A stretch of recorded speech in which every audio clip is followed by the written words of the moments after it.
criminal justice system, the people, pimps, addicts, thieves, bums, winos, girls who can't keep an address, and men who don't care, are represented by two separate yet equally important groups. A cop, a flatfoot, a bull, a dick, John Law. You're the fuzz, the heat, you're poison, you're trouble, you're bad news. These are their stories. Again, we will update what's happening in the courtroom in Manhattan when David K. Johnston gets here. But meantime, there was a big arrest made. A big arrest made of a man who was involved in 150 unidentified explosions is what they're called. But all these explosions in Pasadena were going off, and cops couldn't figure out who did it. They say they finally have this guy, and they think he's responsible for more than 150 explosions that occurred in that area of Pasadena, Southern California. Authorities say the explosions all occurred in the area of Allen Avenue and Washington Boulevard. For those who know that region, it all happened over the past 2 years. That's the face of the guy who did it. It's a really loud place to live. 150 explosions? Yeah, there's got to pretty much, you can't have a second job. That has to be your main thing. By the way, booking photo meter. He does look like a sad sack. Give him I'm a going to 5. give him, I was going to say a 4, but yeah, that 4 round or about 5, that. yeah. Mm-hmm. Most of the blasts were not reported to cops. Well, you get Officers so used to used it. shot Why do you need to spotter. call in anymore? No.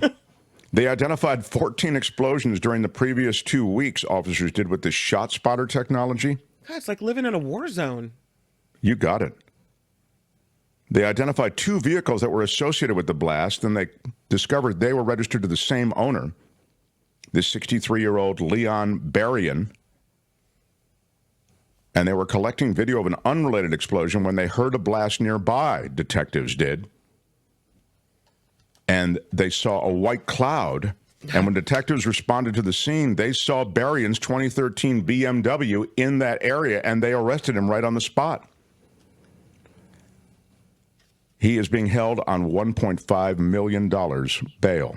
And imagine they weren't even looking for him that day. They just happened to be in the area, saw another explosion. Exactly. It's kind of wild that way. I guess they were due Agreed. to see it at some point, right? With that many. What was he doing that for? What in the world? Yeah.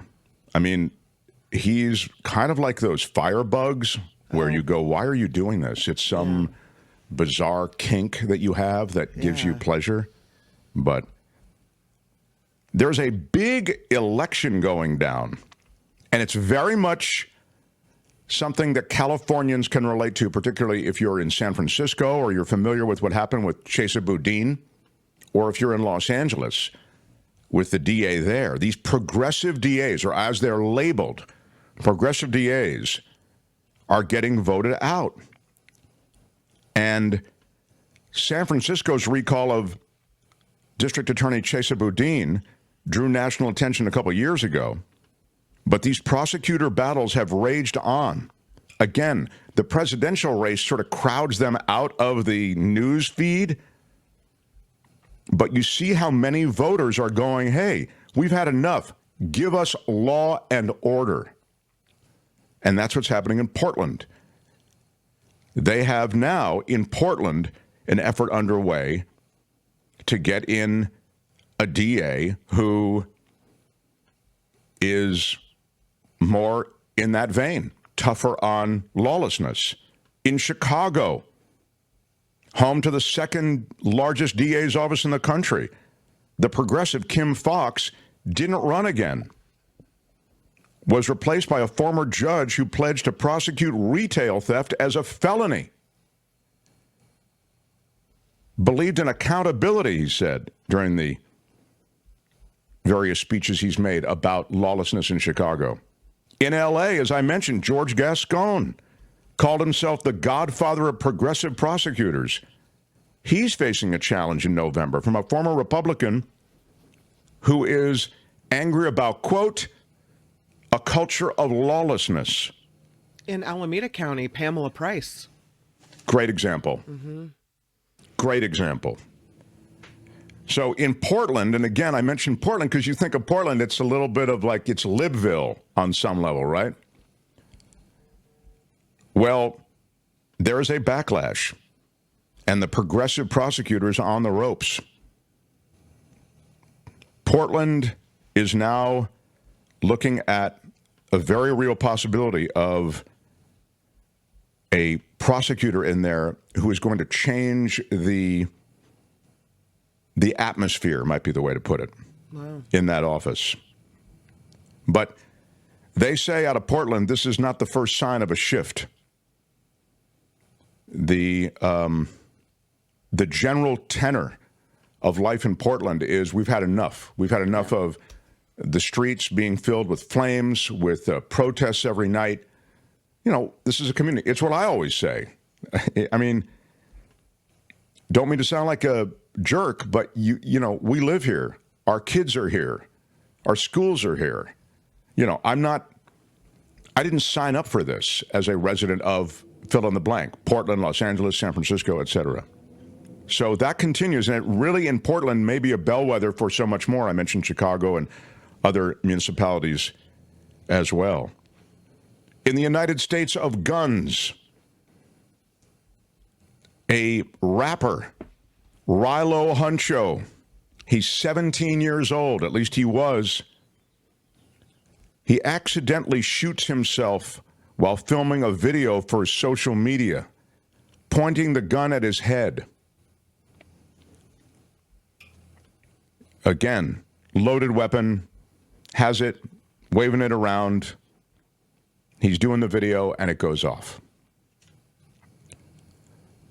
There's not much to say, except the more you have, the more, you know, incidents like that, I think, that are going to be part of that world. And finally, well, I don't know that it is so finally, I wanted to mention to you as well that Elvis Presley's home in Graceland is going to be sold off. What? No. It's called Graceland, I guess. It's in, what is it, Memphis? Mm-hmm. It's set to be sold off at a foreclosure auction. Riley Keough, his granddaughter, is challenging the sale. Elvis's late daughter, Lisa Marie Presley, allegedly took out a $3.8 million loan in 2018 using Graceland as collateral. Riley, the granddaughter, but the daughter of, you know, the mother of Lisa Marie, alleges that her mother's signature on the deed is a forgery. A temporary restraining order on the sale was issued yesterday. According to a legal notice, though, published this month, Graceland and surrounding land on Elvis Presley Boulevard will be auctioned off for cash to the highest bidder. Oh, that's really too bad. The auction was supposed to go down in 2 days. Yeah, it is too bad.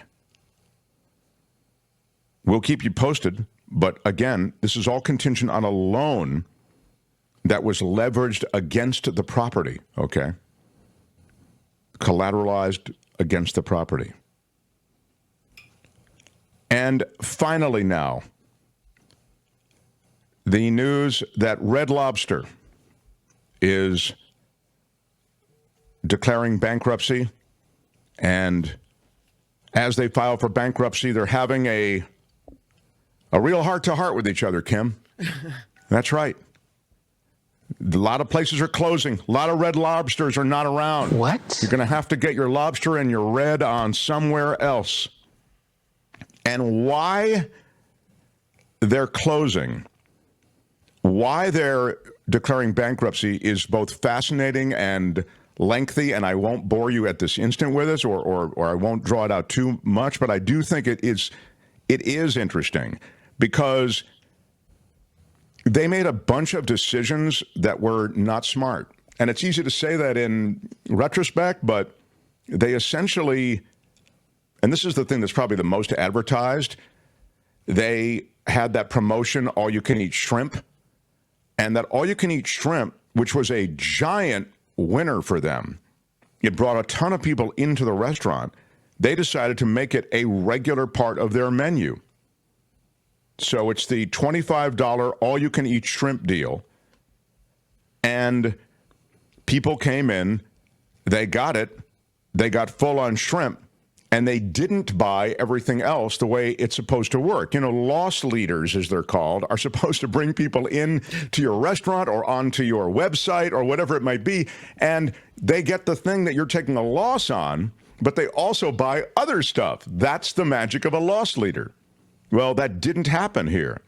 They ate their shrimp and they bounced, and it left Red Lobster with a giant hole financially. And so this super affordable way to, you know, get like a wheelbarrow of shrimp in your system, that didn't work out for the people filling the wheelbarrow, and that's Red Lobster. So now you're they saying endless shrimp killed Red Lobster is what happened. That is well done. So well done. Okay.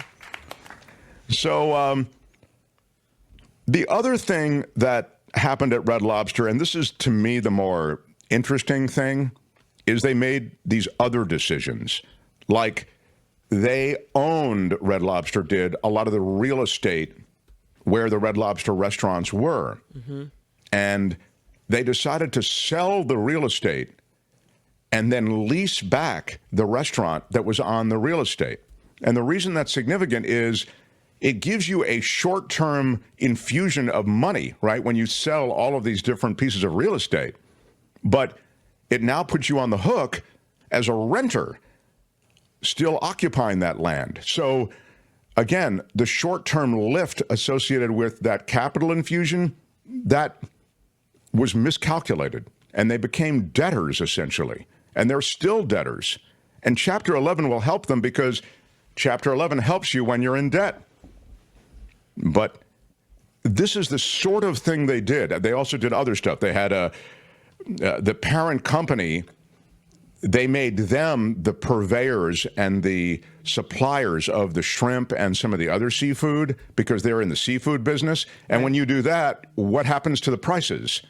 You have now no competitive pricing. Once you've already given an exclusive deal to your parent company, so you see how it's just layer on layer of bad decision making, and Red Lobster goes Chapter 11. Now, there's $300 million in the hole to creditors.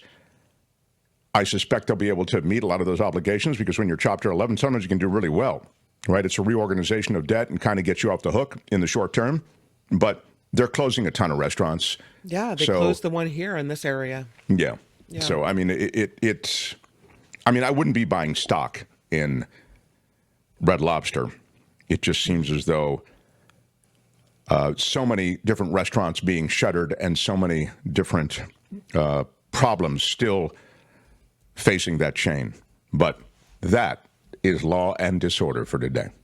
Tune in again next time for more Law and Disorder on The Mark Thompson Show. All right, that's it. Let's roll. Hey, let's be careful out there. Hi, it's Mark, and I thought that was great. Hit the notification bell. You'll know whenever there's a new video being dropped, and please subscribe to our channel to help us save the universe.